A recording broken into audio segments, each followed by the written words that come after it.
O primeiro passo para a aplicação de uma seção de MT repetitiva é a definição de dosagem, a definição de qual porcentagem da potência máxima do equipamento será usada. E para isso nós nos baseamos na potência mínima necessária para obter resposta motora quando posicionamos a bobina na área motora da mão, no caso do dorso lateral, ou na área da perna, no caso do dorso medial. A área motora da mão fica próxima aos pontos C3 e C4 do sistema 1020 de colocação de eletrodos. Sistema de colocação de eletrodos de eletroencefalo. E a área motora da perna próxima do vértex.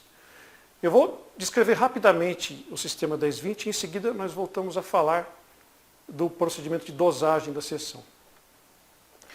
O sistema 1020 é uma padronização de nomeação e localização de pontos no crânio baseado em medidas a partir de alguns pontos de referência na cabeça. O nome 1020 indica que as medidas correspondem a 10% ou 20% das distâncias de referência. O método é bastante simples, embora tenha muitas medidas. Mede-se primeiro a distância do násium ao ínium. O násium é a depressão logo acima do osso nasal, não confunda com a glabela. E o ínium é a depressão logo abaixo da protuberância occipital. Anote essa medida e faça uma marca no ponto médio. Em seguida, meça a distância entre os tragos, posicionando o zero na depressão logo acima dos tragos e fazendo com que o ponto médio dessa distância cruze com o ponto médio da linha násium-ínium. Como é possível que ao traçar a distância násium-ínium você não tenha cruzado exatamente o ponto médio da distância tragos-tragos? Ao cruzar esses pontos, talvez você precise fazer uma correção. Esse cruzamento é o vértex, nomeado no sistema 1020 como CZ, ou central zero. Os demais pontos são nomeados com número ímpar para o lado esquerdo e número par para o lado direito. E com uma letra que reflete a topografia, central, parietal, temporal, occipital ou frontal.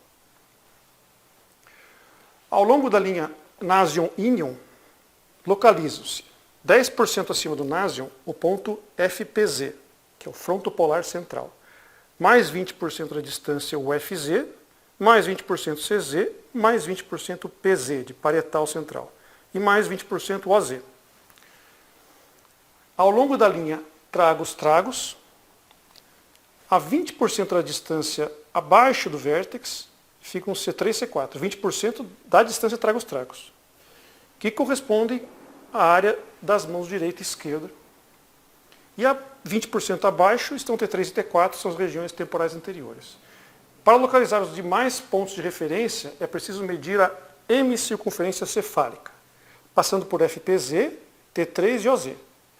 A 10% de FPZ para a esquerda estará FP1, que é o frontopolar esquerdo, mais 20% F7, que é o frontal ventrolateral, e mais 20% coincidirá com T3.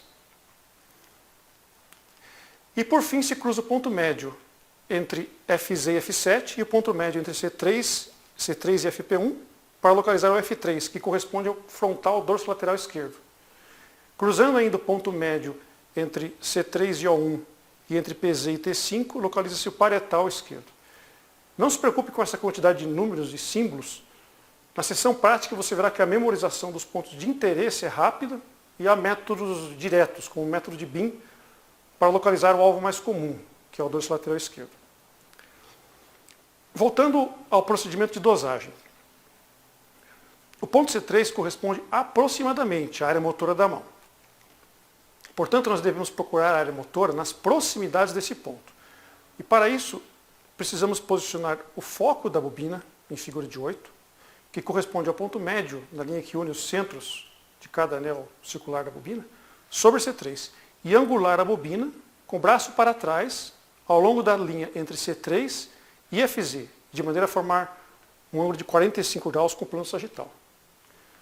Lembre-se do que falamos na aula sobre o funcionamento dos equipamentos e bobinas. As correntes que induzimos são tangenciais ao córtex e quando o sentido das correntes é transversal aos sulcos, a indução de potenciais é maior.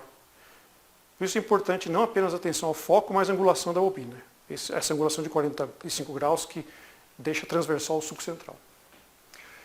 Logo, nós começamos então a aplicar estímulos e observar contrações na mão contralateral. antes de aplicar estímulo, se assegure de que o paciente esteja com a mão relaxada e voltada para cima para que você observe com facilidade mesmo uma pequena contração. Se a mão do paciente não estiver relaxada, mas com uma leve contração, como ocorre se você pedir ao paciente para fazer sinal de positivo, será mais fácil obter respostas. O limiar é diferente.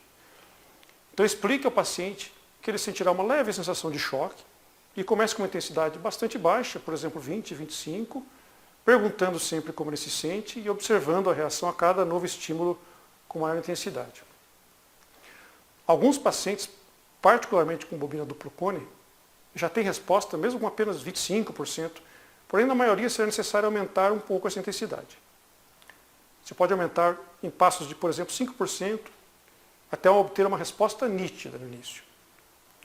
E procure dar uma pausa de 5 segundos entre os estímulos, porque intervalos menores tendem a provocar uma inibição da resposta subsequente. Quando a contração for facilmente visível, modifique levemente a posição da bobina, deslocando-a um pouco para frente, um pouco para trás, ao redor de C3, para mapear a área em que a resposta é mais evidente. Essa área em que a resposta é mais evidente é o que nós chamamos de ponto motor, ou hotspot. É nesse ponto que nós devemos, então, fixar a bobina e aí calcularemos a intensidade de referência, a dosagem de referência para o tratamento. E essa intensidade vai ser a intensidade mínima necessária para que obtenha uma contração visível da mão em cerca de 50% dos estímulos. Nós chamamos essa intensidade de limiar motor. É importante diferenciar o limiar motor de repouso do ativo. Eles são diferentes. Com uma leve contração, o limiar tende a ser até 20% mais baixo do que com a mão totalmente relaxada. A resposta à estimulação ela é naturalmente variável, por isso que é preciso dar ao menos 6 ou até 10 estímulos numa certa intensidade para que você determine com uma precisão razoável o valor do limiar. E você também terá uma ideia de se está próximo do limiar observando a amplitude da contração. Se a contração estiver intensa, certamente você está bem acima do limiar. Se ela for muito leve, é bem provável que você já esteja no limiar ou bem próximo dele. Mas atenção ao ponto de estimulação. Se você estiver estimulando exatamente no ponto motor e com uma angulação correta da bobina, obterá um valor de limiar X. Mas se estiver fora do ponto, o limiar será bem mais alto. Isso resultará em um desconforto maior ao paciente e comprometimento da segurança. Mas também não precisa se preocupar obsessivamente com a exatidão do valor. A determinação do limiar é probabilística e já se verificou que aumentar muito essa fase de determinação do limiar não tem um efeito significativo em maior precisão na determinação dele. Com atenção ao ponto motor, angulação da bobina, relaxamento do paciente, pausas de 5 segundos entre os estímulos, em cerca de 3 minutos, com um pouco de prática, você já tem uma ótima estimativa do limiar. A dose da estimulação magnética é definida em porcentagem do limiar motor. 100% do limiar motor significa que a dose aplicada é exatamente no valor do limiar e não 100% acima. E o significado dessa dosagem tem relação com a área de córtex estimulada. A 100% do limiar, um número mínimo de neurônios motores corticais foi ativado. Quando o estímulo é aplicado 10 ou 20% acima desse valor, isso significa que o campo elétrico induzido abrange uma área maior e também um pouco mais profunda de córtex. Portanto, quanto maior a intensidade em relação ao limiar, menos focal será o estímulo. Nós já vimos na aula sobre bobinas que a relação entre profundidade e focalidade de cada modelo de bobina depende das suas dimensões, do seu formato e da angulação em relação à curvatura do crânio. Acrescentem também que a intensidade de estímulo também influi na focalidade. Quanto maior a porcentagem acima do limiar motor, maior será a estimulada e menos focal será seu tratamento. Esse conceito é particularmente importante ao se usar frequências altas em pacientes com limiar motor mais alto, ou no uso do Theta Burst. É preciso que você conheça o desempenho do seu equipamento para verificar se você está aplicando o que espera ou uma subdose em uma área menor de córtex. O limiar motor tende a mudar ao longo do tratamento. O limiar da sessão inicial é usado como referência, em geral, para as próximas 5 sessões e reavaliado na semana seguinte e assim por diante até o final do tratamento. Definido o limiar, o próximo passo é posicionar a bobina na área terapêutica. Os pontos terapêuticos mais comuns são o córtex dorsolateral, o dorso medial, o córtex motor primário e o giro de Herschel, no tratamento do tinnitus e das alucinações auditivas. A precisão do posicionamento na área terapêutica é importantíssima para a eficácia. E fazer medidas numa superfície curva, como o crânio, é especialmente sujeito a erros. No tratamento da depressão, se ao invés de posicionar no dorso lateral, a bobina ficar um pouco posterior, o seu alvo será o córtex pré-motor ou a área ocular frontal. E isso não tem efeito terapêutico na depressão. Se ela for mais lateralmente, você vai estimular o ventro lateral, ou área de Broca. Anteriormente, a estimulação será do córtex frontopolar, onde, em geral, se acredita que é mais eficaz a estimulação de baixa frequência. E, medialmente, a estimulação predominará no dorso medial.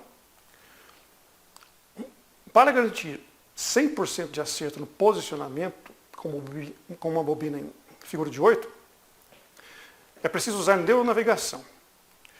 Fitzgerald, num trabalho em 2009, já demonstrou que com a neuronavegação há um ganho na eficácia antidepressiva.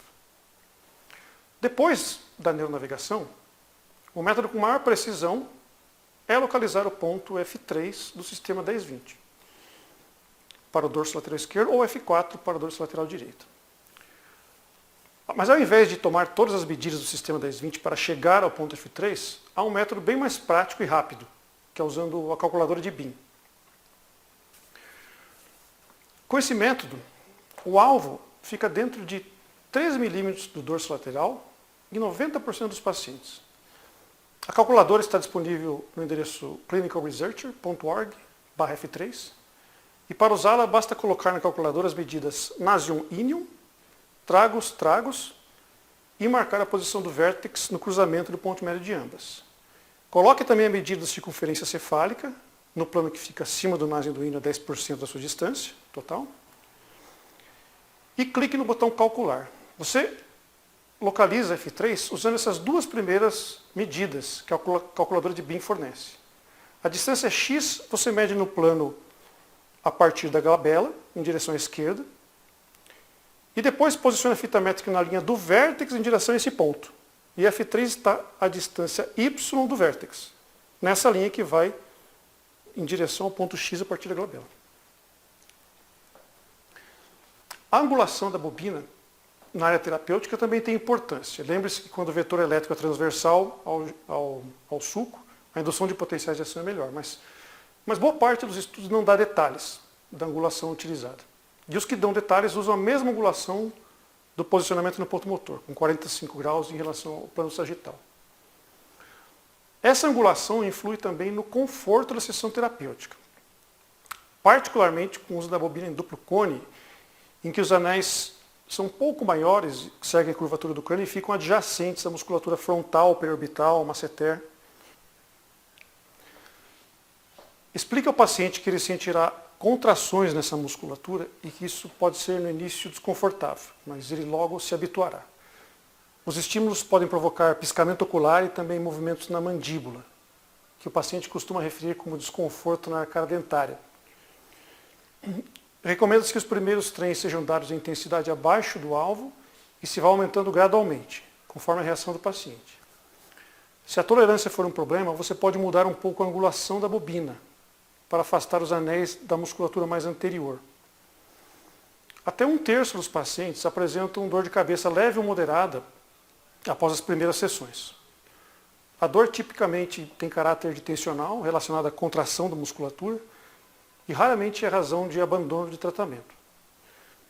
O índice de abandono relacionado a efeitos adversos é da ordem de apenas 2%. bastante inferior aos até 30% de abandono por efeitos adversos intoleráveis com uma terapia medicamentosa numa terceira etapa. Algo que eu vou descrever quando eu falar do estudo STAR-D mais adiante. Se o paciente for bem orientado, o aumento for gradual, em pacientes mais sensíveis, a dor tipicamente desaparece ao redor da terceira sessão, mesmo em pacientes em que você usa altas intensidades. Foi até feito um estudo para investigar o mecanismo dessa habituação. E ela parece ser relacionada ao aumento na liberação de opioides endógenos, pois em voluntários desse estudo, aos quais foi administrada naloxona, a habituação não ocorreu. Um outro cuidado na condução clínica de pacientes com depressão é o risco de virada maníaca. Sintomas de mania ou hipomania devem ser monitorizados durante a estimulação repetitiva, particularmente se o paciente tem depressão bipolar. No site candlescreen.com, que eu mencionei na aula anterior, está disponível a escala Young de mania, que pode ser usada para essa finalidade. O risco da estimulação magnética induzir mania em pacientes com distúrbio bipolar é da ordem de 3%, um índice inferior ao encontrado com tricíclicos e na mesma faixa do índice que pacientes em uso de inibidores seletivos e estabilizadores de humor apresentam. Esse é um dos cuidados que devemos tomar durante o tratamento com estimulação magnética de pacientes com depressão. Na próxima aula, iremos falar dos protocolos terapêuticos para a depressão.